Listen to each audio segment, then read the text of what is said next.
The crystalline dome of the Celestial Haven Resort refracted the light of 3 distant suns, casting rainbow patterns across the polished floors. Isla Morrison balanced her tray of luminescent cocktails with practiced ease, weaving between guests from a dozen different star systems. Her simple black uniform marked her as staff, rendering her invisible to the wealthy travelers who frequented this floating paradise station between Earth and the outer colonies. At 26, Isla had become an expert at disappearing. The resort guests, politicians, corporate executives, interplanetary socialites, looked through her as if she were merely part of the establishment's elegant decor. She'd learned not to mind. Invisibility had advantages when you were working 3 jobs to fund the dream you couldn't quite let die. Tonight, she was assigned to the observation lounge, an exclusive area where the ultra-wealthy gathered to watch nebulas swirl in the distance while discussing billion-credit deals. It was here she would inevitably cross paths with him. Commander Ryder Voss, a decorated military officer and war hero, frequented this lounge during his rare leave periods. Isla had served him dozens of drinks over the past months, and he had never once acknowledged her existence beyond a curt nod. She remembered the mortification of 2 months ago when she tried to return his dropped identification chip. "Commander Voss," she'd said quietly, holding out the chip. "You dropped this." He'd taken it from her without looking up from his tactical display, his attention remaining fixed on whatever military briefing consumed his focus. No thank you, no acknowledgement, just efficient retrieval of his property before returning to more important matters. Isla had stood there, feeling heat creep up her neck, before retreating to the safety of the bar area. She never attempted conversation again. Tonight, as Isla delivered drinks to a group of Centaurian dignitaries, her heart stopped. Walking through the lounge entrance was Marcus Sterling, her ex-boyfriend, looking prosperous in an expensive suit that probably cost more than her annual salary. Beside him walked Celeste Hartman, a mining heiress whose family owned half the asteroid belt. They were laughing, his arm possessively around her waist. Marcus spotted Isla immediately. His expression shifted from surprise to barely concealed pity. He whispered something to Celeste, and they began walking toward the bar where Isla stood frozen. "Isla," Marcus said, his tone dripping with false warmth. "What a small universe. Still working service jobs, I see." The barb hit its mark. Isla forced a smile. "Marcus. I'm surprised to see you here. This resort is pretty upscale. Celeste's family has a permanent suite." He gestured to his companion, who assessed Isla with the casual cruelty of someone who'd never struggled. "We're celebrating our engagement. I proposed last week on the Mars observation deck." The word stung more than Isla expected. Engaged already, less than a year after telling her he needed to focus on his career, that relationships were distractions, that she was too impractical and dreamy for the life he wanted to build. "Congratulations," Isla managed. "That's wonderful." "It really is," Celeste said, extending her hand to display a ring that could probably fund a small colony. Marcus finally found someone who understands his ambitions. The implication hung heavy. Isla wasn't sophisticated enough, wasn't wealthy enough, wasn't worthy of the future Marcus envisioned. She'd heard it all during their final argument, but hearing it echoed now by his perfect new fiancé reopened barely healed wounds. Actually, Isla heard herself say, the lie forming before rational thought could intervene, "I'm here with my partner." Marcus's eyebrows rose. "Your partner? That's quite a coincidence." "Yes, well, life moves forward for everyone." Isla's pulse hammered. What was she doing? Why was she digging this hole? "How lovely," Celeste said with transparent skepticism.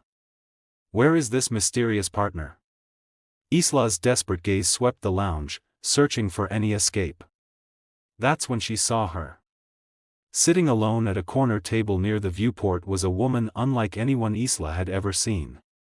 Her skin was a striking shade of purple, luminescent in the ambient light, marking her as Andoran, one of the diplomatic species from the outer systems.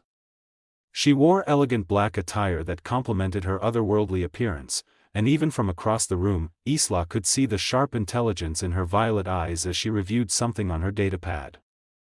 Without thinking, driven by panic and wounded pride, Isla pointed directly at her.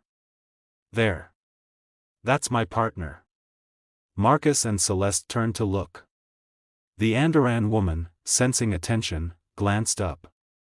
Confusion flickered across her striking features as her gaze met Isla's. "Excuse me," Isla said quickly, already moving. "I should go say hello." She walked toward the stranger with shaking legs, her mind screaming to turn around, to admit the lie, to preserve what little dignity remained. But her feet kept moving, carrying her closer to the woman who was about to become either her salvation or her ultimate humiliation. The Andoran watched her approach with curiosity and wariness, setting down her datapad slowly. Up close, she was even more stunning: high cheekbones, full lips, and those remarkable violet eyes that seemed to see straight through Isla's desperation. Isla reached the table and leaned down, speaking in a rushed whisper. "I know this is completely insane, but I just told my ex-boyfriend that you're my partner. He's watching us right now, so please, please, just play along for 2 minutes. I'll explain everything. I'll owe you forever. Please." The woman blinked once, her expression unreadable. Then, impossibly, a slow smile curved her lips. Her voice was melodic, carrying the slight accent common to Andoran speakers. "This is certainly the most interesting thing that has happened to me all week." She stood gracefully, towering over Isla by several inches, and extended her hand. "Zara of House Velana. Apparently, I am your partner." Isla stared at Zara's extended hand, her heart threatening to burst from her chest. This beautiful alien woman was actually going along with her insane lie. Zara's purple skin seemed to shimmer slightly under the lounge lights, and when Isla took her hand, she was surprised by its warmth. Somehow she'd expected it to feel different, alien, but it was simply a hand, graceful and strong. Zara pulled Isla gently closer, her other hand resting lightly on Isla's waist with surprising naturalness. Her touch sent an unexpected spark through Isla's nervous system. "Your ex-boyfriend is still watching," Zara murmured, her breath warm against Isla's ear. "The human male in the gray suit with the overdressed female attached to his arm?" "That's them," Isla whispered back, hyper-aware of how close they were standing. "Marcus and his mining heiress fiancée." Zara's violet eyes sparkled with amusement. "Ah. And I assume there's a story behind this particular brand of chaos you've brought to my quiet evening? I'm so sorry. I panicked. He showed up with his perfect new fiancée, and I couldn't stand the pity in his eyes, like I was some tragic figure who never recovered from losing him." "Then he's a fool," Zara said simply, releasing Isla's waist but keeping her hand. "Shall we sit? You look as though you might faint, and that would undermine the believability of our relationship." They settled at Zara's table, and the Andoran woman immediately shifted her chair closer, creating an intimate bubble that screamed couple. She moved with such confidence, such ease, that Isla wondered if she'd done this before. "So," Zara said conversationally, her thumb tracing light patterns on the back of Isla's hand in a gesture that felt far too real, "I assume there's more to this story than wounded pride?" "That's most of it, honestly. Marcus spent our entire relationship making me feel small and impractical. I'm an artist, or trying to be, but I work service jobs to survive. He always treated my art like a hobby, something I'd outgrow once I got serious about life." Zara's expression darkened slightly. "I see. And now he's flaunting his upgrade, as if worth can be measured in credits and social status." Before Isla could respond, Marcus's voice cut through the air. "Isla, you didn't introduce us to your partner." Isla turned to find Marcus and Celeste standing beside their table, both wearing expressions of barely concealed suspicion mixed with curiosity. Her stomach dropped, but Zara squeezed her hand reassuringly. "Zara of House Velana," Zara said smoothly, standing with regal grace. Her posture shifted subtly, radiating authority. Ambassador to the Terran Coalition. You must be Marcus. Marcus's eyes widened slightly at the title. Even he understood that Andoran ambassadors held significant political power. Ambassador. I. Isla never mentioned being involved with anyone from the diplomatic corps. Why would she have? Zara's tone was pleasant but carried an edge. Your relationship ended months ago. What she does with her life now is hardly your concern. Celeste's calculating gaze moved between them. How did you two meet? It's quite unusual for service staff to mingle with diplomatic personnel. Isla felt anger flash through her at the dismissive tone, but Zara simply smiled. We met at an art exhibition on Luna Colony 3. Isla's holographic installation was the centerpiece of the show, absolutely breathtaking work exploring connection and isolation in spacefaring societies. I was immediately captivated. The lie was so specific, so confident, that even Isla almost believed it. Marcus looked skeptical. Isla's work was featured at a Luna exhibition? That's surprising. Why? Zara's voice turned cool. Because you failed to recognize her talent. That says more about your limitations than hers. The barb landed perfectly. Marcus's jaw tightened, and Celeste looked affronted on his behalf. How long have you been together? Celeste pressed, clearly searching for holes in their story. 4 months, Zara said without hesitation. Though it feels both longer and shorter.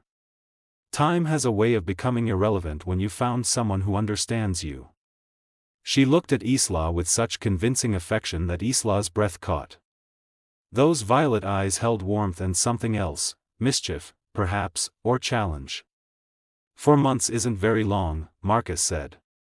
Hardly enough time to really know someone. Long enough to recognize something real, Zara countered. Unlike some, I don't require years to understand value when it's standing right in front of me. The tension crackled between them until a resort attendant approached their group. Excuse me, Ambassador Velana? Your suite has been prepared, and there's a priority message from the Andoran Council waiting for your review. Thank you, Zara said graciously. She turned to Isla. Darling, shall we? We have dinner reservations in an hour. Isla nodded mutely, letting Zara guide her away from Marcus and Celeste. They walked in silence until they reached a private corridor, away from prying eyes. Only then did Zara release her hand. That was incredibly close, Isla breathed, leaning against the wall. Thank you. You were amazing. I can't believe you just lied to strangers with remarkable creativity.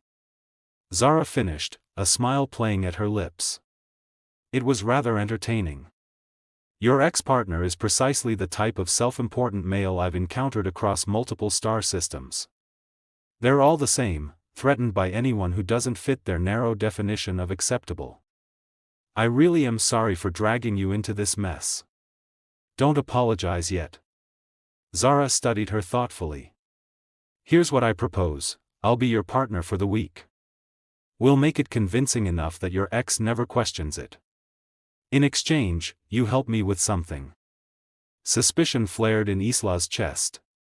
Help you with what? There are several diplomatic functions this week, tedious networking events with political marriages being negotiated in every corner. Having a human partner would provide excellent cover against certain, persistent suitors. My family has been pressuring me to accept a political union, and I've been resisting. Your presence would give me a legitimate reason to decline these advances. So you want to use me as a shield against arranged marriage? Essentially, yes. We would both benefit, you get to show your ex that you've moved on spectacularly, and I get to enjoy my shore leave without dodging marriage proposals from ambitious politicians' offspring. Isla studied the Andoran woman, trying to gauge her sincerity. Zara met her gaze steadily, those violet eyes revealing nothing but patient waiting. 1 week, Isla said finally. And we need ground rules. Zara's smile was triumphant. Agreed. Let's find somewhere private to discuss the terms of our arrangement. They ended up in Zara's suite, which was less a room and more a luxurious apartment with floor-to-ceiling windows overlooking the cosmic vista beyond. Isla tried not to gape at the opulence while Zara ordered food from the suite's private kitchen. Over plates of fusion cuisine blending earth and Andoran flavors, they established their cover story. They'd met 4 months ago at that Luna exhibition. Isla had been showcasing her work and Zara had been immediately drawn to both the art and the artist.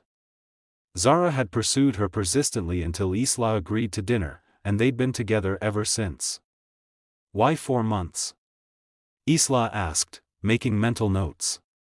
Long enough to be serious, short enough that we won't be expected to know every intimate detail about each other, Zara explained.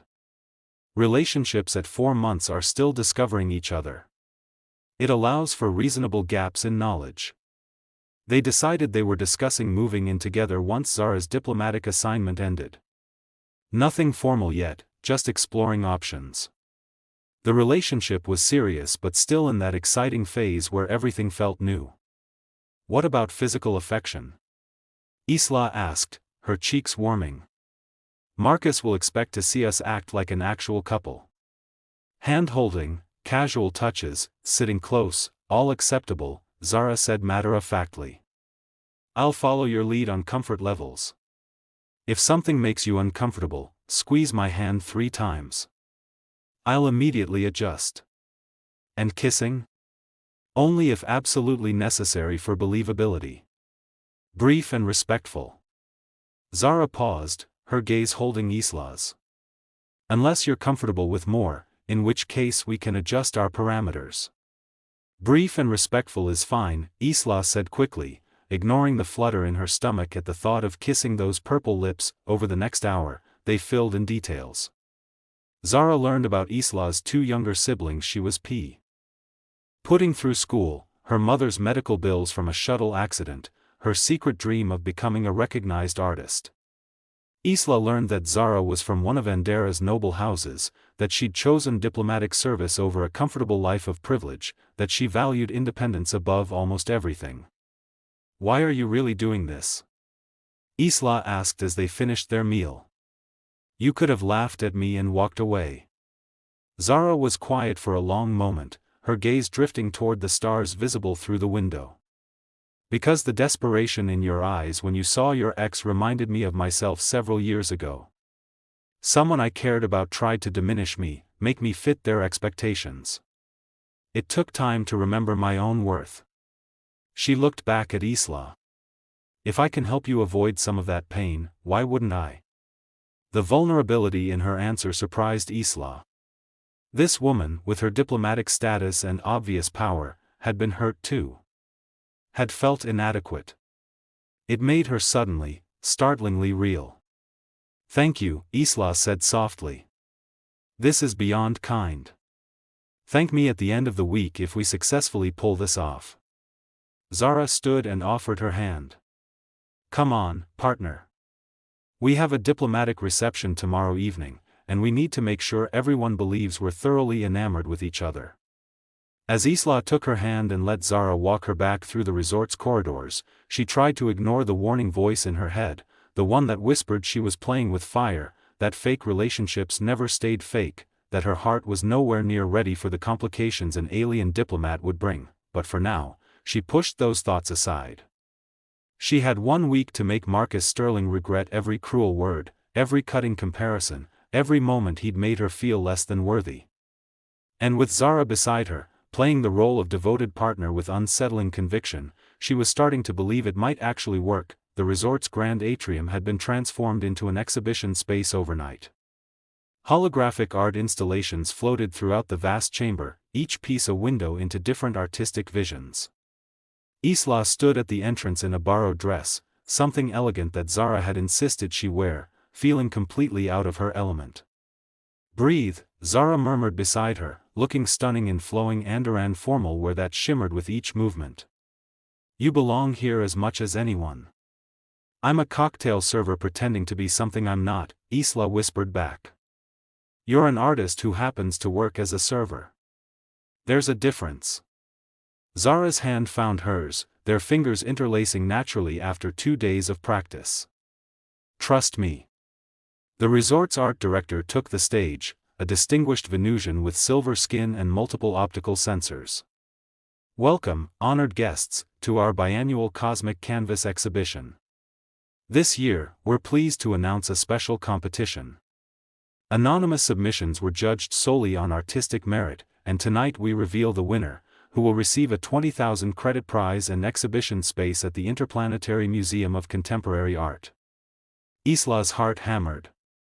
She'd submitted her piece, a holographic installation she'd been developing for months in her tiny quarters between shifts. It depicted human and alien hands reaching toward each other across vast cosmic distances, the space between them filled with swirling galaxies and possibilities. She'd titled it, Connection. She hadn't told anyone, not even Zara. The submission had been a desperate shot, a moment of believing her work might actually be worth something. The entries this year were extraordinary, the director continued. But one stood apart in its emotional resonance and technical execution. Ladies, gentlemen, and honored beings, I present our winner, Connection. The lights dimmed, and Isla's installation materialized in the center of the atrium. It was even more beautiful than she remembered, the holographic projections creating a three-dimensional experience that made guests gasp. The hands reaching across space seemed real enough to touch, and the galaxies between them pulsed with light and color that responded to viewers' movements. Isla felt Zara's hand tighten around hers. That's yours, Zara breathed, wonder in her voice. Isla, that's your work. How did you? I recognize your style.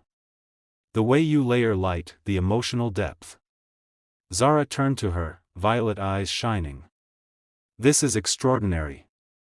Across the room, Isla spotted Marcus and Celeste.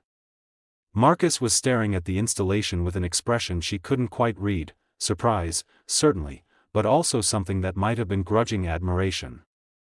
Celeste was whispering behind her hand to another woman, clearly unimpressed. The piece speaks to universal longing for connection despite our differences, the director said. The anonymous artist demonstrated masterful understanding of holographic layering and somehow made her feel seen in a way she'd never experienced. I feel it, Isla admitted, her voice barely audible over the ambient noise. I'm terrified of it, but I feel it. You make me believe I can be more than I thought possible. Zara's smile was radiant. Then let's see where this takes us.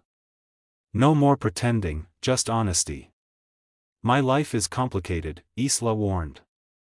I have responsibilities, debts, family obligations. I have political obligations, diplomatic duties, and a family that will have opinions about me choosing a human partner, Zara countered. We'll figure it out together. This is insane. Completely, Zara agreed. Is that a yes? Instead of answering, Isla rose on her toes and kissed her. It started tentative, questioning, but Zara responded immediately, one hand tangling in Isla's hair while the other pulled her closer. The kiss deepened, and Isla forgot about the crowd, the exhibition, everything except the feel of Zara's lips against hers and the rightness of it. When they finally pulled apart, both breathing hard, Zara rested her forehead against Isla's. So that's a yes. That's a yes, Isla confirmed, laughing. Though we should probably discuss the logistics of dating someone from another planet later. Right now, I want to celebrate your success properly. Zara took her hand. Come on. Let's get out of here and go somewhere we can actually talk without your ex lurking in the background. As they left the exhibition, Isla glanced back once to see Marcus watching them go, his expression a mixture of regret and disbelief. But for the first time, his opinion didn't matter. She had her art, her talent recognized at last, and a woman who saw her completely. The fake relationship had become startlingly, wonderfully real. Understanding of holographic layering and emotional storytelling. Will the artist please come forward? Isla's legs felt like liquid. Zara squeezed her hand. Go. Claim what's yours. With Zara's encouragement propelling her forward, Isla walked toward the stage. Each step felt surreal, like she was moving through someone else's dream. The crowd parted, and she heard whispers ripple through the space. Wasn't that the server from the observation lounge? She climbed the steps and took the microphone the director offered. "I'm Isla Morrison," she said, her voice steadier than she felt. "I created a connection because I believe art should bridge the distances between us, whether those distances are physical, cultural, or emotional. We're all reaching for understanding, for someone to see us truly. This piece represents that universal hope." The applause that followed was genuine, enthusiastic. Art critics were already typing notes into their datapads. Gallery representatives approached the stage with eager expressions. But Isla's eyes found Zara, who stood at the edge of the crowd with a smile that made Isla's chest feel too full. In that moment, the pride shining in those violet eyes mattered more than any award. Then Marcus pushed through to the front. "Isla, I had no idea you were capable of something like this." His tone carried surprise that bordered on offense, as if her talent was a personal affront. "That's because you never actually looked at my work," Isla replied calmly. "You were too busy deciding it wasn't worth your attention." "Now, that's not fair." "It's completely fair." Zara appeared at Isla's side, her presence commanding. "You dismissed her dreams as impractical while she was creating something that moves people across multiple species. The failure of vision was entirely yours." Celeste stepped forward, her expression pinched. "One installation doesn't make a career. The art world is fickle. This could be her only success. Or it could be the beginning," a new voice interjected. A Martian woman in expensive attire approached. Isla recognized her as Lyra Chen, owner of one of the most prestigious galleries in the solar system. "Ms. Morrison, I'd like to discuss representation. Your work has exactly the kind of cross-cultural appeal my gallery specializes in." More gallery owners approached, each with offers and opportunities. Museum curators wanted to discuss exhibitions. Art collectors inquired about purchasing pieces. In minutes, Isla went from invisible server to sought-after artist. Through it all, Marcus stood frozen, watching his ex-girlfriend claim success he'd never imagined for her. Celeste pulled at his arm, clearly uncomfortable with the attention Isla was receiving. When the crowd finally thinned, Zara guided Isla to a quiet corner of the atrium. "How do you feel?" "Terrified." "Exhilarated." "Like I might throw up," Isla laughed shakily. "Did that actually just happen?" "It did. And you deserve every bit of it." Zara's hand cupped Isla's cheek, the gesture tender and possessive. "Your work is remarkable, Isla. I meant what I said earlier, I recognized your style because I've been paying attention. The way you see the universe, the way you translate emotion into light, it's gift." Isla leaned into the touch without thinking. "I couldn't have done this without you. If you hadn't agreed to this fake relationship, I never would have had the courage to submit my work. Marcus made me believe I was fooling myself, that art was just a fantasy." "There's nothing fake about your talent," Zara said softly. Her thumb traced Isla's cheekbone, and Isla realized they were standing very close enough that she could see the subtle variations of purple in Zara's skin, the way her violet eyes darkened with some emotion Isla couldn't quite name. "Zara," Isla whispered, unsure what she was asking for. "Isla." Zara's voice was rough. "I need to tell you something. This arrangement of ours, somewhere around the second day, it stopped feeling like an arrangement. Maybe it never was. I find myself looking for you in crowded rooms. I memorize the way you laugh. I've started thinking about what happens after this week ends, and I don't like any of those thoughts because they involve you leaving."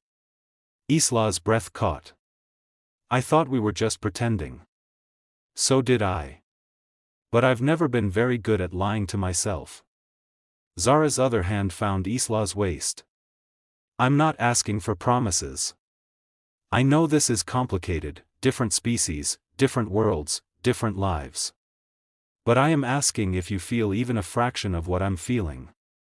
Because if you do, maybe we could figure out how to make this real." Around them, the exhibition continued.